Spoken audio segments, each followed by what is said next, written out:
Hello everyone, welcome back to my YouTube channel. आज हम आपके लेके आए हैं 11 जनवरी 2022 के सीटेट में ईवीएस के फुल 30 क्वेश्चन। तो चलिए डिस्कस करते हैं। मैंने फर्स्ट क्वेश्चन के साथ आपके साथ जो भी आंसर डिस्कस किए जा रहे हैं सारे ऑफिशियल आंसर है। फर्स्ट क्वेश्चन आया था हमारा, हमारे देश के नीचे दिए गए किन दो राज्यों के लोगों का सर्वप्रिय भोजन इडली, बड़ा डोसा, सांभर, नारियल की चटनी है? तो इसका राइट आंसर होगा आपका, ये कहाँ का है, कहाँ का है ये भोजन? तमिलनाडु और आंध्र प्रदेश। नेक्स्ट क्वेश्चन आया था हमारा, क्वेश्चन में सेकंड आया था, यदि कोई व्यक्ति मुंबई महाराष्ट्र से चंडीगढ़ तक छोटे रेल मार्ग से होकर रेलगाड़ी द्वारा यात्रा करता है तो कौन से राज्य से उसे गुजरना नहीं पड़ेगा? तो ये वाला जो क्वेश्चन है जो पहले शिफ्ट में मैंने सॉल्यूशन कराया था 10 जनवरी का, तो उसमें भी यही सेम क्वेश्चन पूछा गया था। तो इसका राइट आंसर होगा आपका पंजाब। नेक्स्ट क्वेश्चन आया था हमारा, क्वेश्चन नंबर 63, नीचे दिए गए किसी बालिका के उस कथन पर विचार कीजिए जो अपने किसी कैंप में आए विद्यार्थियों के समूह में दिया था। मैं उस शहर से आई हूँ जो एक पहाड़ी सत्र है, हमारे यहाँ वर्षा बहुत होती है और बर्फ़ भी बहुत पड़ती है। जब ठंड बहुत अधिक होती है तो हमें धूप में बैठना अच्छा लगता है। हमारे घर लकड़ी के बने होते हैं।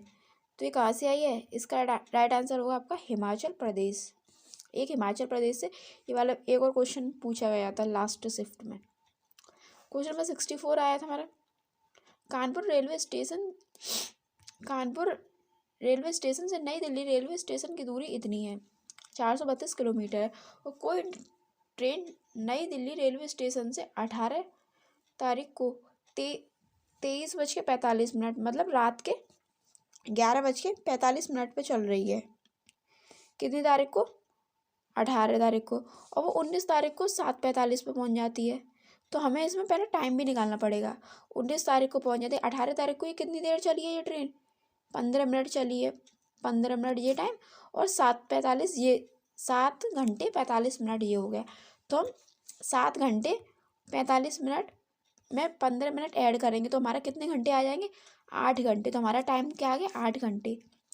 तो हमसे क्या पूछा? ट्रेन की औसत चाल पूछिए। तो आप सभी को पता है चाल बराबर क्या होता है? दूरी बटे समय। दूरी हमारी क्या दी है? 432 किलोमीटर, और समय क्या था हमारा? 8 घंटे। तो हम इसको इससे डिवाइड करेंगे तो 8 5 जा कितना होता है? 40, और 3 बचा तो 8 4 जा 32। तो ये हमारा आया 54 आंसर मन लगाइएगा आप। किलोमीटर पर, ये हमारा सेकंड में आया, हमसे पूछे मीटर पर सेकंड में। तो हमें मीटर पर सेकंड में चेंज करने के लिए क्या करेंगे? 54 को 5/18 से मल्टीप्लाई कर देंगे। तो 18 4 जा कितना होता है? 18 3 जा होता है 54, और 3 5 जा कितना आएगा? 15 मीटर पर सेकंड। ये हमारा राइट आंसर हो गया। इसका राइट आंसर होगा ऑप्शन नंबर सेकंड। अब चलते हैं नेक्स्ट क्वेश्चन में। क्वेश्चन नंबर 65 आया था हमारा, निम्न में से ऐसे 2 जानवरों के समूह को चुनिए जिनके आगे के दांत जीवन पर्यंत वृद्धि करते रहते हैं, अंत में वे अपने दांतों को बहुत लंबा ना होने देने के लिए वस्तुओं को कुतरते व काटते रहते हैं।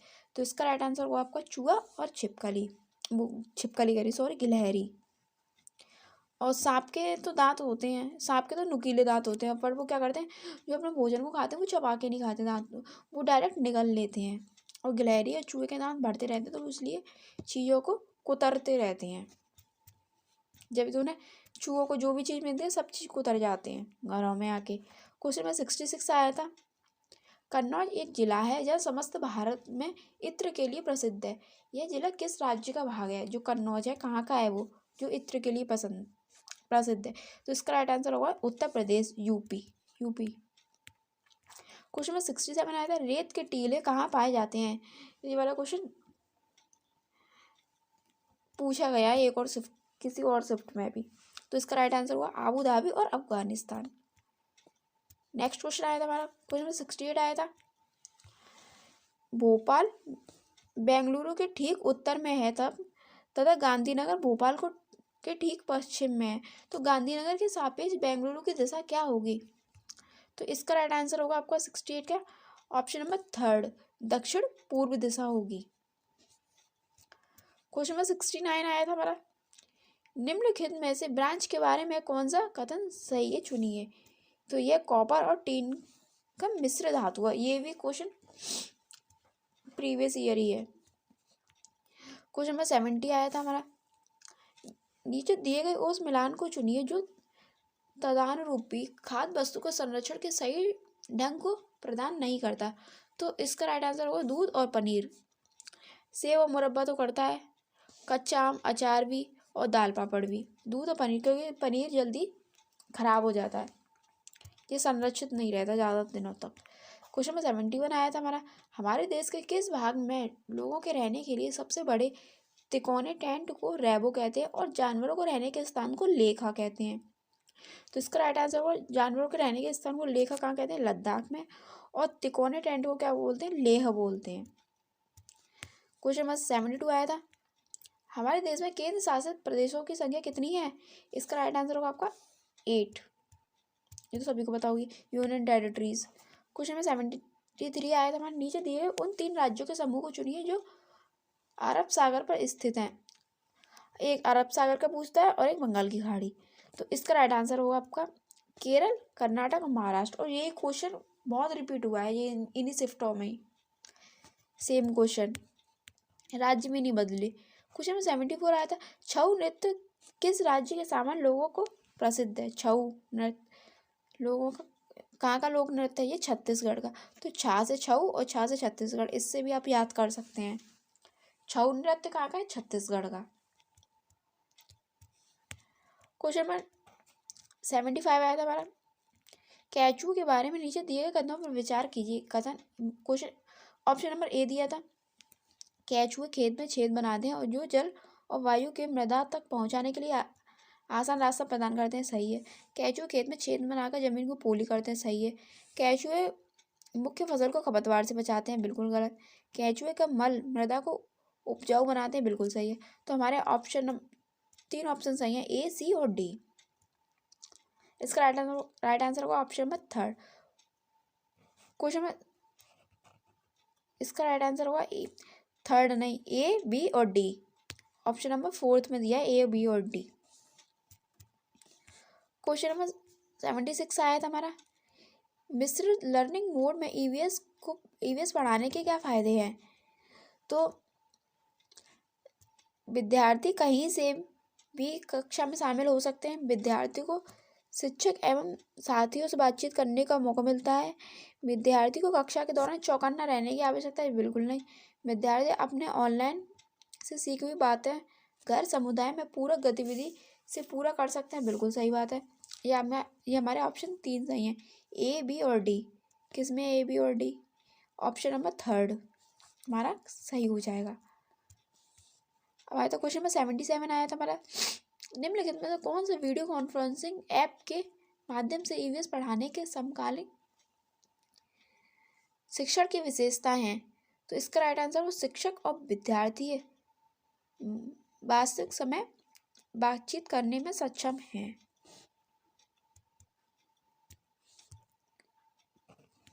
क्वेश्चन नंबर 78 आया था हमारा, स्वाति कक्षा 4 की ईवीएस शिक्षिका ने कई तरह के पौधे जैसे घास, बांस, गुलाब, केला, बरगद, ताड़ के पेड़ का वीडियो दिखाती है और सभी पेड़ पौधों के आकार, पत्ते, तने और फूलों के बारे में विद्यार्थी के साथ चर्चा करती है। इस गतिविधि में सबसे उपयुक्त उद्देश्य विद्यार्थी का ध्यान आकर्षित करने की डैश तरफ है।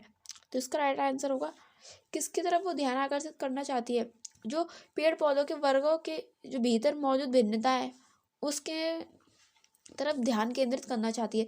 जैसे गुलाब की पत्ती कैसी होती हैं, ताड़ के पेड़ की पत्ती कैसी होती हैं और बरगद के पेड़ की, केले की कैसी होती हैं, इस तरीके से। क्वेश्चन में 79 आया था हमारा, रीता एक ईवीएस की शिक्षिका थीम खाद को पढ़ाते हुए कक्षा 5 के विद्यार्थियों को पड़ोस के घरों में विभिन्न खाद संरक्षण विधियों का सर्वेक्षण करने के लिए कहती है। इस सर्वेक्षण का सबसे अधिक उपयुक्त उद्देश्य होगा। तो इसका राइट आंसर होगा आपका ऑप्शन नंबर 2, ए, सी और डी। विभिन्न व्यक्तियों के प्रति संवेदनशील बनाना और समुदाय से प्रत्यक्ष रूप से जानकारी एकत्र करने का अवसर प्रदान करना और समुदाय के साथ बातचीत करने का अवसर प्रदान करना। नेक्स्ट क्वेश्चन आया था हमारा, क्वेश्चन नंबर 80 आया था, वर्तमान पाठ्यचर्या के अनुसार प्राथमिक स्तर पर ईवीएस के उद्देश्य कौन से हैं? तो इसका आंसर होगा आपका ए और बी।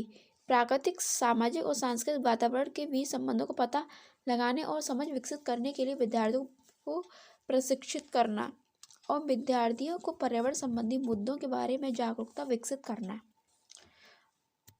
अब चलते हैं नेक्स्ट क्वेश्चन में। क्वेश्चन नंबर 81 आया था हमारा, एक ईवीएस शिक्षिका को गतिविधि आयोजित करने के लिए समूह बनाने के लिए निम्न मानदंडों को ध्यान में रखना चाहिए। तो इसका राइट आंसर होगा आपका ऑप्शन नंबर 4, समूहों के बीच सहभागिता एवं प्रतिभागिता के आधार पर समूह बनाएं। इनको ध्यान में रखना चाहिए, ऐसे समूह नहीं बनाने चाहिए। क्वेश्चन नंबर 82 आया था हमारा, प्राथमिक स्तर पर ईवीएस के पाठ्यचर्या की प्रकृति कैसी है? एकीकृत और अनुभवात्मक है। नेक्स्ट क्वेश्चन आया था हमारा, क्वेश्चन नंबर 83 आया था हमारा, कहानियों के माध्यम से ईवीएस अवधारणा को पेश करने के लिए एक शिक्षक को निम्न बातों का ध्यान रखना होगा। कहानियों को किसी अवधारणा के बारे में गलतफहमी की रचना नहीं करनी चाहिए। बिल्कुल सही बात है। कहानियों को लिंग, जाति और धर्म, सामाजिक समूहों से संबंधित कोई रूढ़िवादी विचारों को विचित्र नहीं करना चाहिए। बिल्कुल सही बात है। कहानी मज़ेदार व मनोरंजक होने चाहिए। ये तो बिल्कुल सही है। मतलब हमें ये पूछा है हमें किन किन बातों का ध्यान रखना चाहिए, हमें ये तो नहीं करना चाहिए और ये तो हमें करना चाहिए, तो ये अलग है। हमसे गलत पूछिए ना, हमें ध्यान रखना चाहिए, तो जो हमारे गलत होंगे उनको जो ध्यान रखेंगे। कहानी ऐसी होनी चाहिए कि विद्यार्थी उससे जुड़ाव महसूस करें, इनका तो ध्यान रखना चाहिए हमको। तो हमारा ऑप्शन हो जाएगा, हमारा करेक्ट ऑप्शन हो जाएगा हमारा ऑप्शन नंबर 3, ए, बी और डी। क्वेश्चन नंबर 83 आया था, कहानियों के माध्यम से ईवीएस अवधारणा को पेश करने के लिए एक शिक्षक को निम्नलिखित बातों का ध्यान रखना होगा। जैसे कि कहानियों को किसी अवधारणा के बारे में गलतफहमी की रचना नहीं करनी चाहिए। कहानियों को लिंग, जाति, धर्म और सामाजिक समूहों से संबंधित कोई रूढ़िवादी विचारों को चित्रित नहीं करना चाहिए। कहानियाँ ऐसी होनी चाहिए कि विद्यार्थी उससे जुड़ाव महसूस करें। तो इसका राइट आंसर हो जाएगा हमारा ऑप्शन नंबर 3, ए, बी और डी। अब चलते क्वेश्चन नंबर 84 पे। 84 आया था हमारा क्वेश्चन नंबर, एक ईवीएस शिक्षक अपने विद्यार्थियों में मानचित्र कौशल को मन में बैठाने के लिए निम्नलिखित क्रियाकलापों में से किनको करने को कहेगी? क्या क्या करने को कहेगी? मानचित्र में बुनियादी दिशाओं का पता लगाना, बिल्कुल सही। अमानकीकृत मानचित्र बनाना, अपने बनाए गए मानचित्र में प्रतीकों का उपयोग करना, मानकीकृत सार्वभौमिक प्रतीकों का उपयोग करते हुए मानचित्र की व्याख्या करना। ऑप्शन नंबर हमारा ए, बी, सी और डी तीनों ही सही हो जाएंगे, चारों ही सही हो जाएंगे। क्वेश्चन नंबर 85 आया था, एक ईवीएस शिक्षिका एक चर्चा के दौरान बताती है कि राजस्थान के गांवों के लोग स्थानीय रूप से उपलब्ध सामग्री से अपना घर बनाते हैं, जबकि मुंबई जैसे शहरों में लोग सीमेंट, ईंट, कांच और टाइल जैसी सामग्री खरीद कर घर बनाते हैं। इस चर्चा के आकलन के लिए सीखने का प्रतिफल क्या है? तो इसका राइट आंसर होगा आपका तुलना करना और उस विश्लेषण। क्वेश्चन नंबर 86 आया था, एक ईवीएस शिक्षिका चाहती है कि उसके विद्यार्थी पानी की बर्बादी करने वाले लोगों की विभिन्न दैनिक गतिविधियों और व्यवहारों का पता लगाएं। निम्न में से कौन सी रणनीति इस उद्देश्य की पूर्ति के लिए सबसे उपयुक्त है? तो जल से संबंधित वृत्तचित्र और फिल्में नहीं, एक नाले का भ्रमण करना बिल्कुल नहीं, पड़ोस में परिवारों के साथ बातचीत करना बिल्कुल नहीं, प्रतिदिन एक परिवार द्वारा उपयोग किए गए पानी की मात्रा का अनुमान। क्वेश्चन नंबर 87 आया था हमारा, निम्न में से कौन से प्राथमिक स्तर पर पर्यावरण शिक्षा का अभिन्न घटक है? तो इसका राइट आंसर होगा आपका बच्चों का वातावरण। चलते हैं नेक्स्ट क्वेश्चन में। क्वेश्चन नंबर 88 आया था हमारा। एक ईवीएस शिक्षक के रूप में आप प्राथमिक शिक्षा कक्षाओं के लिए पाठ्यपुस्तक के चयन में किन मानदंडों के सबसे महत्वपूर्ण मानेंगे? तो इसका राइट आंसर होगा आपका ऑप्शन नंबर ए और डी। पाठ्य पुस्तक में लिंग, जाति और धर्म से कोई रूढ़िवादिता नहीं होनी चाहिए और पाठ्य पुस्तक सचित्र और आकर्षित होनी चाहिए। क्वेश्चन नंबर 89 आया था हमारा। कक्षा 5 के विद्यार्थी जेंडर लिंग रूढ़िवादिता सिखाने के लिए निम्न में से कौन सा संसाधन सबसे उपयुक्त है? इसका राइट आंसर होगा आपका सदस्यों के बीच कार्य आवंटन का पता लगाने के लिए घरों का सर्वेक्षण। अब चलते हैं आज इस सेट के लास्ट क्वेश्चन में। एक ईवीएस शिक्षक के रूप में आपको अपने विद्यार्थी को रिपोर्ट कार्ड में प्रक्रिया कौशल में दक्षता के स्तर का विवरण देना है। निम्न में से कौन सी रिपोर्टिंग सबसे उपयुक्त होगी? तो इसका राइट आंसर होगा आपका क्रम निर्धारण मापनी। तो ये होगा आज के हमारे 30 क्वेश्चन। यदि आपको हमारी वीडियो पसंद आई हो तो हमारी वीडियो को लाइक कीजिए और हमारे चैनल को विजिट कीजिए। अब मिलते हैं आपसे नेक्स्ट वीडियो में। जय हिंद, जय भारत।